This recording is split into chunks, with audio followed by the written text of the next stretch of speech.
Hello friends, मैं हूं अलका यादव। जी हाँ, एक और शुक्रवार और एक और नई कहानी सिर्फ और सिर्फ आप सबके लिए।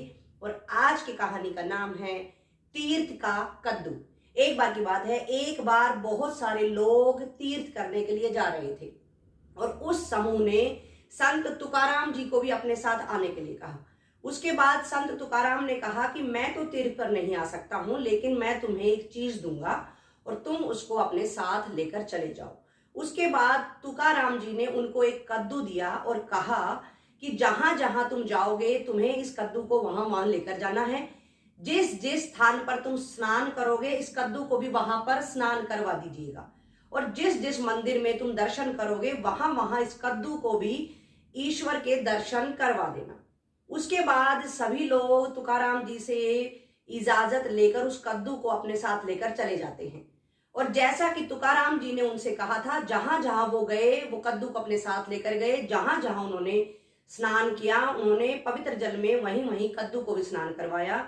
और जहां जहां उन्होंने दर्शन किए वहां भी उस कद्दू को दर्शन करवाए। उसके बाद वो तीर्थ यात्रा समाप्त करके अपने घर को लौट आए। उसके बाद तुकाराम जी ने क्या किया कि सभी तीर्थ यात्रियों के लिए प्रीति भोज का आयोजन किया।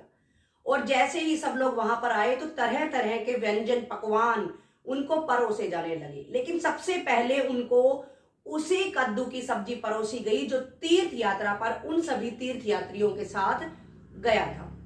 उसके बाद जैसे ही उन लोगों ने उस सब्जी को चखा तो सबने ये कहा कि सब्जी तो बहुत ही ज्यादा कड़वी है। जैसे ही तीर्थ यात्रियों ने ये बात कही तो संत तुकाराम जी ने कहा कि नहीं नहीं, सब्जी तो बिल्कुल कड़वी नहीं हो सकती है।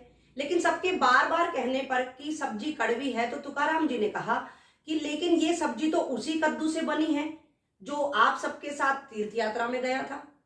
सिर्फ इतना सुनना था कि सब लोगों को पूरी तरह से बात समझ आ चुकी थी जो तुकाराम जी उनको समझाना चाहते थे। देखा दोस्तों, मैं भी इस कहानी के माध्यम से यही कहना चाहती हूं कि हम लोग भी ना जाने कितनी जगह पर तीर्थ यात्रा करने के लिए जाते रहते और हम में से बहुत सारे लोग ठीक उसी कद्दू की तरह तीर्थ यात्रा के लिए जाते हैं और ठीक उसी तरह से वापस आ जाते हैं जिस तरह से वो कद्दू कड़वा था और कड़वा ही वापस आया। मेरा कहने का यहाँ अर्थ यह है कि बहुत सारे लोग नकारात्मक सोच के साथ तीर्थ यात्रा पर जाते हैं और उसके बाद जब वो वापस लौटते हैं तब भी उनकी जो सोच है सकारात्मक तो बिल्कुल नहीं, नकारात्मक ज्यों की त्यों बनी रहती है।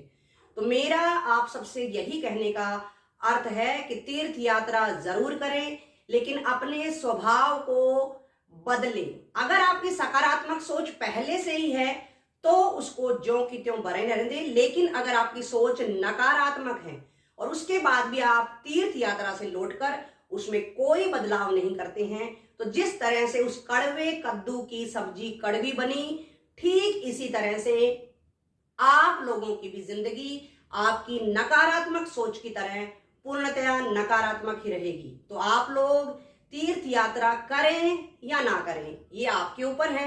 हाँ, मेरा सुझाव बस इतना है कि अपनी सोच को हमेशा हमेशा सकारात्मक रखें। फिर मिलेंगे दोस्तों, नमस्कार।